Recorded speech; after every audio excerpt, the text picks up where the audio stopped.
My name is Payne Miller, and I'll be talking about validating action rules. So why should we validate action rules? Action rules need to be statistically significant. And in plainer English, what this means is that action rules must represent a claim that the data is attributable to a specific cause. It has to indicate that the data is the way it is due to some reason. Now, it's important to remember that typically action rules are represented by logical or mathematical statements. For example, here's a quantitative action rule for the average value, represented by mu, for transactions t covered by a frequent item set A. So basically what this equation says is that the average value mu is because of the transaction that happens over this set A. We have a more concrete example here in a few subsequent slides, but that's a great abstract one for now. So how do we validate something like this? Well, we do it via statistics. Now, before we dive in, I know it's probably been a minute, it has been for me, so let's give a little refresher on various stats concepts.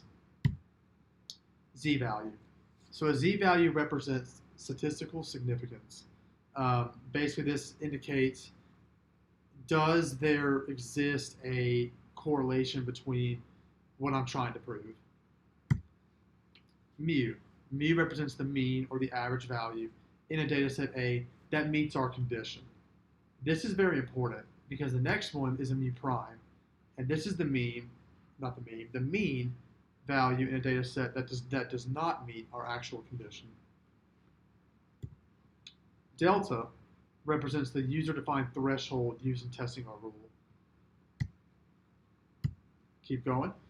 The sigma 1 represents the standard deviation for all the elements that meet our condition. Sigma 2, similar to the mu 2 or the mu prime, this represents the standard deviation for elements that do not meet our condition. N1 is the total number of elements that meet our condition, and as you probably guessed, N2 represents the total number of elements that do not meet our condition. So that's a lot of information I just gave you all. Let's bring it all together for a minute. When testing any proposition, we have to calculate the z-values for the two opposite propositions. One's called the null hypothesis, which is like the opposite of what we're trying to prove, or the disproof of what we're trying to prove. And then there's the alternate hypothesis, which is what we're trying to prove. And these z-scores help us determine which one to accept, which one to reject. So the regular z-score represents the significance of our rule. And that's calculated by this formula here, which is mu minus mu prime minus the delta over the square root of the standard deviation 1 squared over n1 plus the standard deviation 2 over n2. And of course, you're squaring that standard deviation as well. And basically what this is our rule average minus the not rule average minus the difference, the threshold, over the square root of the standard deviation of our rule over the total number of elements in our rule, added to the same for all the stuff that did not meet our rule, the standard deviation and the number of elements. Z alpha represents the critical value. Critical here doesn't mean important, it means going or like critiquing our hypothesis. So this is what we use to kind of prove our hypothesis. And this is typically calculated by a one-sided hypothesis testing at a specific confidence level. So once I get my z-scores, what do I do with this? Well, we have to compare the z-scores to our critical value to determine which hypothesis to accept. So I put some pseudocode here. This sums it up rather nicely. If our z-score is greater than the z-alpha or our critical score, we can then reject the null hypothesis and therefore conclude the action rule is interesting. If that's not the case, we cannot conclude that our action rule is interesting or significant. So basically, in conclusion, when it comes to action rules, we only determine if our action rule is valid when our calculated z-score is greater than the critical score, and therefore we're rejecting the null hypothesis. So let's go for the concrete example.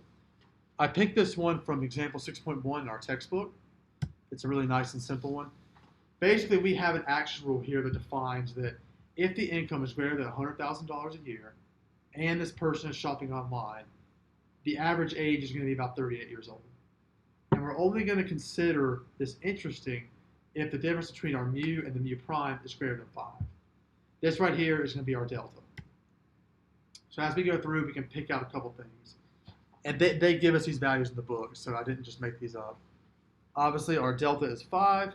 Our standard deviation for our action rule was 3.5. The number of people that met our condition is 50. And then for the ones that didn't, the standard deviation is 6.5. And there's 200 people that didn't meet our condition that have a median age, or mu prime, of 30. All right? So let's define our hypothesis. Our null hypothesis is what's trying to disprove what we want to prove.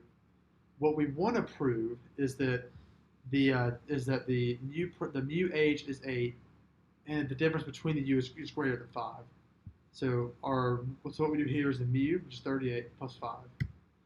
The alternate hypothesis is that it's greater, which is greater than 5, the mu plus the standard deviation, or the threshold of 5. So let's plug some numbers in. So we're calculating our v-score first. We go 38 minus 30 minus 5 over the plugged in numbers at the bottom. That yields us a z-score of 4.4. Now z alpha, our critical value, which is obtained with the one-sided hypothesis test, is 1.64. So let's make some conclusions. With these score values, we can determine that our z-score, is greater than the critical score, and therefore we can reject the null hypothesis and conclude that our action rule is interesting.